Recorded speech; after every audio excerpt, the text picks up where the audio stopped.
अस्सलामुअलैकुम my dear viewers. Exercise 1.3 का पहला क्वेश्चन लेकर आपका अपना बशीर सर हाजिर है। तो क्वेश्चन नंबर फर्स्ट जो है वो है prove that root 5 is irrational. हमें प्रूव करना है क्या ये रूट 5 जो है ये इरेशनल है। तो ये हमें प्रूव करना है, एक इंपॉर्टेंट क्वेश्चन है। लेट अस अज्यूम, हम अज्यूम करेंगे यहां पर ये जो रूट 5 है, रूट 5 इज रैशनल। हम इसको मानेंगे कि ये एक रैशनल नंबर है।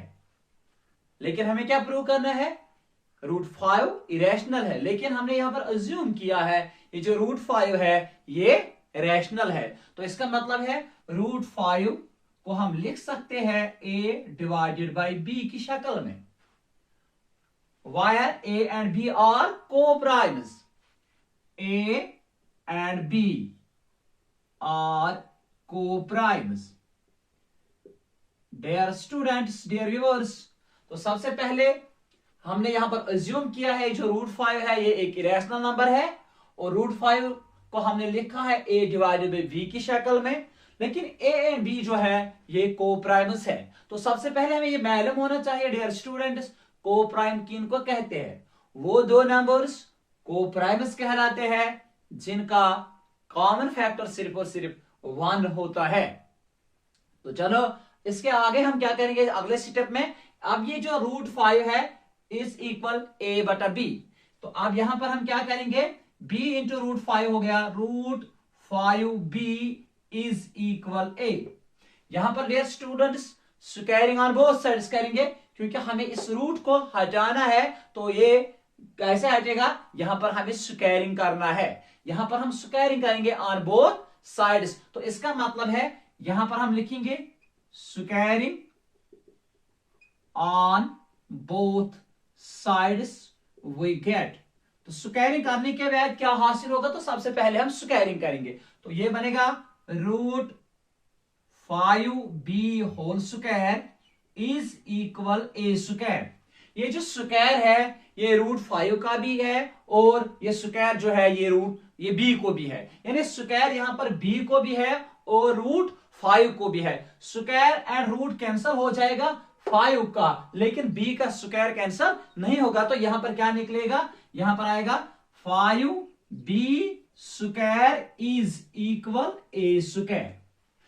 Dear students 5b square equal to a square. ये b स्क्वायर जो है इसका जो कोएफिशिएंट है वो 5 है, यानी ये इसको मल्टीपल है। तो ये अगर हम LHS से इसको RHS पर लेंगे तो ये वहां पर डिवाइड होगा। तो हम लिख सकते हैं यहां पर dear students a square is divisible by, ये जो a स्क्वायर है ये डिविजिबल हो जाएगा किससे?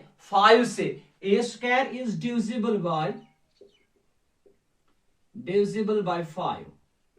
जब a स्क्वायर डिविजिबल बाय 5 है तो इसका मतलब है a भी divisible, a is also divisible by 5, ये भी डिविजिबल हो जाएगा 5 से।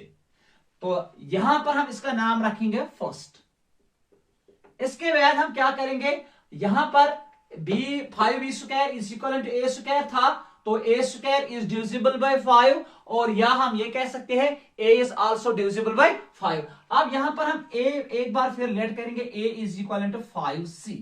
a जो है इसको हमने माना है 5c के बराबर, a is equal to 5c, where c is some integers, c is any integer, c is any integer. c को हम कोई भी इंटीजर रख सकते हैं, c कोई भी इंटीजर हो सकता है यहां पर। तो अब यहां पर हम क्या करेंगे, हम वापस जाएंगे यहां पर a square is equal to 5b square. इस a के बदले में लिख सकता हूं c, 5c। यहां पर a था, a के बदले लिखूंगा 5c। तो इसका मतलब है जहां पर हमें a नजर आएगा वहां पर हम लिख सकते हैं 5c। तो सबसे पहले यहां पर क्या है, 5b square is equal a square, लेकिन a किसके बराबर हमने रखा यहां पर? 5c के बराबर। मैं लिखूंगा a के बदले 5c, लेकिन a के ऊपर था स्क्वायर तो यहां पर भी आएगा स्क्वायर। तो यहां क्या निकलेगा? अब यहां पर आएगा 5b स्क्वायर इज इक्वल, 5 का भी स्क्वायर है और c का भी स्क्वायर, ये बनेगा 25c स्क्वायर। इसके बदले हम लिख सकते हैं, क्योंकि यहां पर कॉमन फैक्टर 5 यहां पर भी है और यहां पर भी, तो हम लिख सकते हैं b square is equal 5c square. जिस तरीके से यहां पर आया है 5b square is equal to a square, लेकिन यहां पर आया b square is equal 5c square. ये जो 5 है c स्क्वायर का कोएफिशिएंट, ये तो यहां पर डिवाइड होगा, इसका मतलब है b square is divisible by 5। तो b स्क्वायर भी है डिविजिबल बाय 5 और b भी होगा, b is also divisible by 5, b भी होगा डिविजिबल बाय 5। तो यहां पर हम इसका नाम रखेंगे सेकंड। जो हमारा फर्स्ट था वो था a square is divisible by 5, a is divisible by 5, और यहां पर निकला है b इज डिविजिबल बाय 5। यानी a और b का एक और फैक्टर सामने आया है, वो आया था 5। लेकिन हमने जब अज्यूम किया है तो हमने बोला, वहां पर लिखा है a and b are coprimes. वो कोप्राइम्स है। कोप्राइम्स वो नंबर्स होते हैं जिनका सिर्फ और सिर्फ कॉमन फैक्टर 1 आता है, लेकिन यहां पर a का फैक्टर 5 निकला और b का भी फैक्टर 5 निकला। तो इसका मतलब है a and b are not coprimes.